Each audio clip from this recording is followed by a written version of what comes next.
Yo, YouTube, welcome back. Belly of the Beast event is back, and it is great. If you're here, you're looking for a guide, a rundown on what to do. So I'm gonna talk about the Jade Light during the event, the Belly of the Beast, stuff going on, all the sweet arcanes you can get, and a rundown on like my preferred loadout from when I'm running it. So if that's what you're here for, keep watching. All right, Belly of the Beast event guide. All right here. So during the mission, there's going to be a bunch of Jade Light Eximus, and those can be very annoying. And there's a lot of Eximus during the event in general.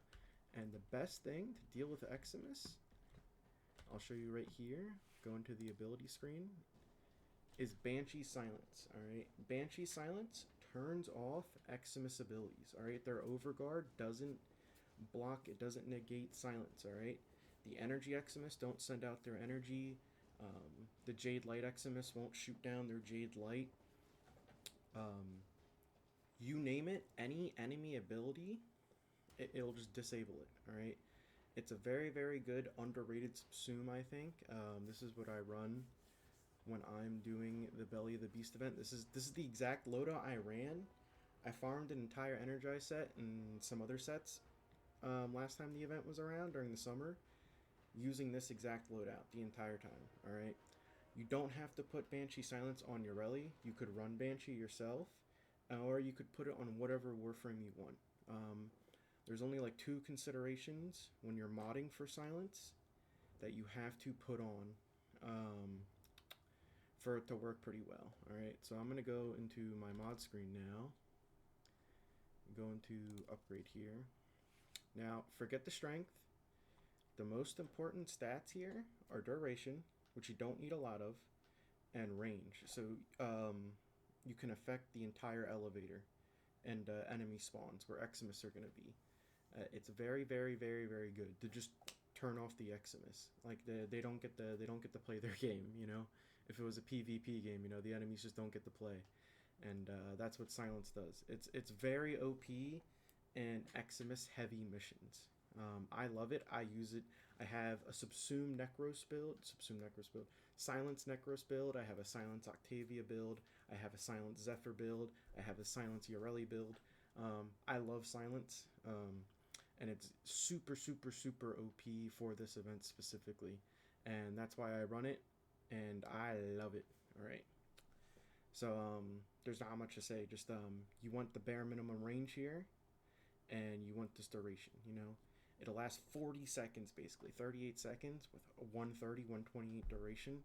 It's very good. So if you are subsuming this on your favorite frame or whatever, make sure they're a frame that likes one range mod and one duration mod. You know, and they're not tanking it. So, which is a lot of Warframes. You can really put Silence on whatever, and it's very good. But this is my Yoreli build. If you want to run Yoreli 2 and copy it, there's a lot of investment here. Yoreli is one of my favorite frames. So it was just kind of double good to run her with the Subsume Silence for the event, and I liked it a lot.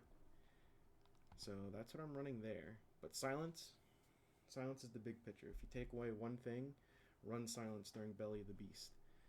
And I'll show you my weapons here, and we'll talk about weapons for the event. So on top of there being a lot of Eximus, magnetic damage for Overguard is also really good. I personally don't mod for magnetic that much, but I pulled it out here. If you have like a Tenet weapon or a Kuva weapon and you have magnetic on it, that's probably really good for this event as well. There's a lot of Corpus, and the Corpus shields, they don't like magnetic damage, so it is quite the wombo combo there if you're running it. I don't have any Kuva or Tenet weapons with magnetic. I should reset a lot of my weapons and get mag on some of them, but it's whatever.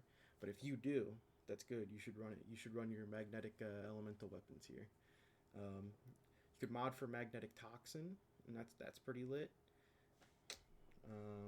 But what I really like is the dual toxices here, because when you proc their passive, you get 100% toxin damage, and I have a blast toxin build here on these bad boys, and I mean the dual toxices are just OP no matter what element you throw on them, but this specifically is for this like weaker infested units. You know, I love the blast and toxin damage on these things. So if I go into my upgrade screen here, once again, super duper investment. I don't know why I have Cascadia Flare on. I'm not triggering heat, but don't even need it. We'll switch that right now, actually. Pretend it was always there. Anyways, unique trait, Frenzy, as I was talking about. Headshot, fire rate, ammo efficiency, and toxin damage for 3 seconds. This does proc in the Incarnate form, except for the ammo efficiency, of course. But this is what I run for like weaker enemies, like Corpus units and infested units.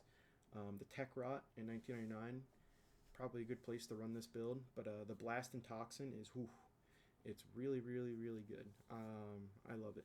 If you have a weapon and you want to run Blast and Toxin as well that you like, I also think it's good on probably any other high fire rate, high status pistol. But this is my go-to for just weak trash units. But like I said, if you want to run Magnetic Toxin too, it's probably just as good, if not better.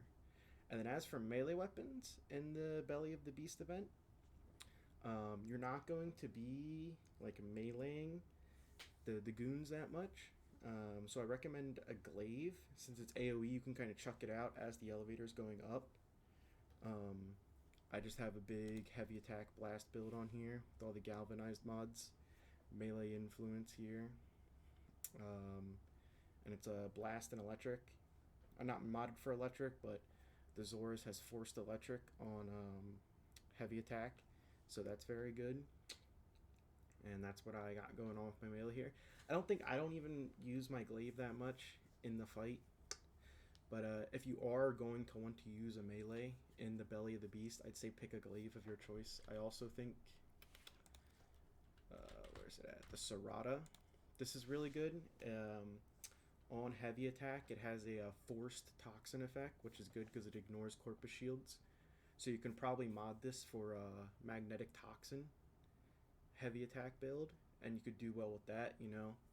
The one time where I probably wouldn't say go use the Glaive Prime, you know. You use the Zorus, use the Serrata.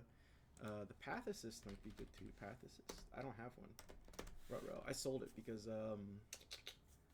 the Tech Rot variant's coming out. Next update in March. I'll get a magnetic one then. Look, I'll get a magnetic elemental weapon then. Look at that. Focus School, I don't think it really matters for the event. Companion, I don't know if the Resourceful Retriever affects moats. If anyone does know, I haven't seen anyone talk about it, or I haven't seen anything saying yes or no if a Resourceful Retriever affects the moats you get from the sister that spawns if you spawn her. So that would be nice to know if anyone does know. I haven't seen anything anywhere about it, but that's why the dog's here. If it does work, run it. You get extra moats. If it doesn't work, then run whatever you want here. Death Cube's always good. Dirige is good. This dog's good. The hounds are good. The robot pets. But I'm just gonna run this. So that's the rundown for the loadout for Belly of the Beast.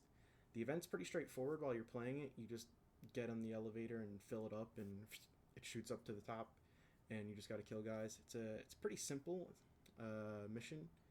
I feel like most people should be able to understand once you hop in for the first time, but my just biggest recommendation is run silence. If you don't have silence, magnetic's really good, and then just stay alive. I mean, and run pubs. Always run pubs if you're not sure your loadout's that strong.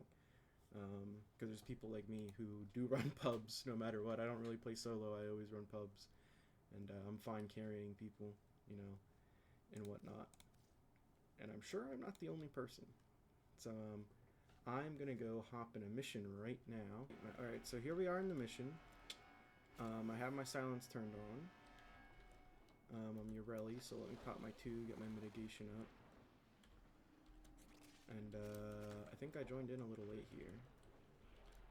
Not much time left. These guys are kind of blowing up the map. And that's the beauty of running with other players, because you can giga buff your loadout, so you can carry 3 other goobers, but there's other people that are super buffing their loadouts, so they can carry 3 other people, so it's pretty nice. I joined in late, so there's not a much of a show-off to be going on here. Alright, let's look for these sister nodes. So, when you are doing this mission, you should be on the lookout for the little sister beacons, because you can spawn a sister, and that's how you fight the extra goober at the top to get extra rewards. And we're already at 2 out of 3. These guys are cooking me. Alright, so here starts the actual core gameplay part of this, and where the elevator just goes up. And while it's going up, you gotta feed it fuel.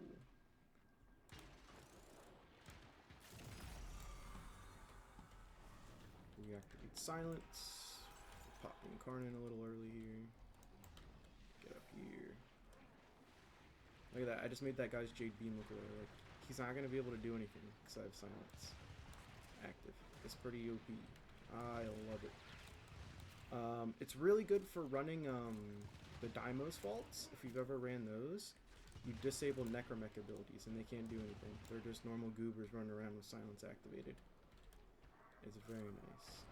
Okay, right here is some fuel. Oh, someone else picked it up. Right in front of me. Can I find some fuel, please? There's some. And then you use whatever your alternate throw, and then bam, it gets some energy. I kind of threw it a little super close there to the 50 maxed out. Kind of using excess energy. Hey, let's get some hit shots here. Charge our Incarnate. I know it is the Corpus, but they're just pretty weak in general, you know. Throw one of these, bam. And there's thick ones with 2 dots, like I just picked up. They'll increase the speed of the elevator. But it's a pretty simple mission. This Wisp and the Wukong are going nuts right now. But you see, there's no Jade Light Beams, like anywhere really, as long as I'm in range. It's because of silence. It's very good. You don't have to worry about this getting just absolutely blown out of the water by a beam.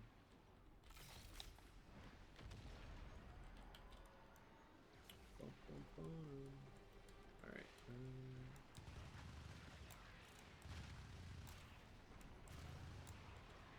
Everyone's kind of pulling up. They still have the Stalker invasion thing. Can you still invade a Stalker? I don't know. I haven't been keeping in touch as much this update cycle.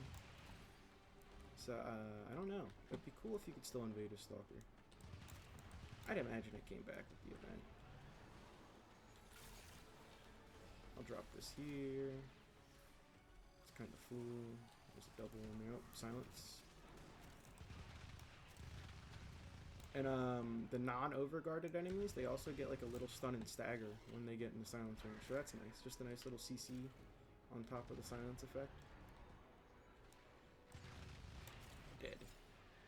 There's no Jade Light Beams ever. It's so nice to just not have to worry about it with silence active.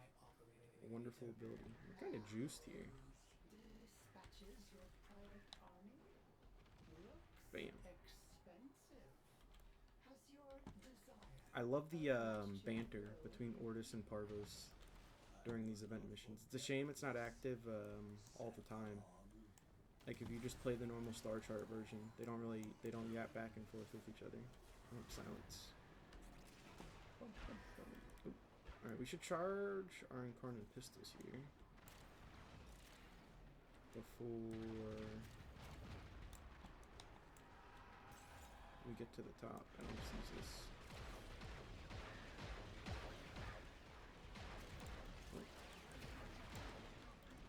Gotta stack the Arcane on this Archiplasma before it starts pumping. There we go. Look at that 2-shot. And I should look for, I should build like an anti-Corpus Kuva or Tenet weapon or something with magnetic on it. Not even really anti-Corpus, just it's probably good in general to build for. with all the overguard in the game now and enemies. Can I get up here? I guess I can. Silence. I'll chuck mine. So we have one right there saved. That's one thing. Don't be that guy that comes down here and spams every single charge on the elevator. It's kind of like a unspoken rule. People will save charges on the elevator. Yeah, you'll come over here with it, and then you can switch weapons, and it'll drop on the floor. That's what a lot of people do.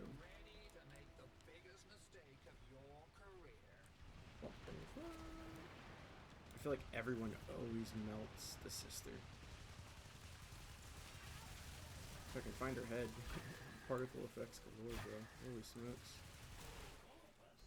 Hey, 10 vestigial notes. Yeah, I don't know. Does the dog affect that?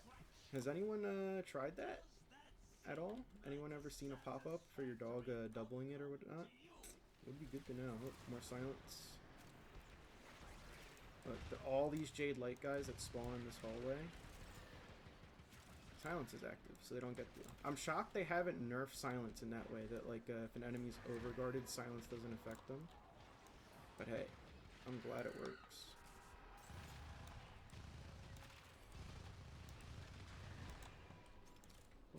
And we're almost done here.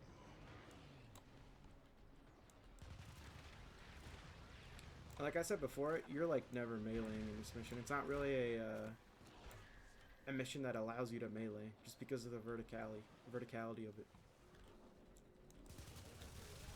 Check out the Zors here for the one time. Whee!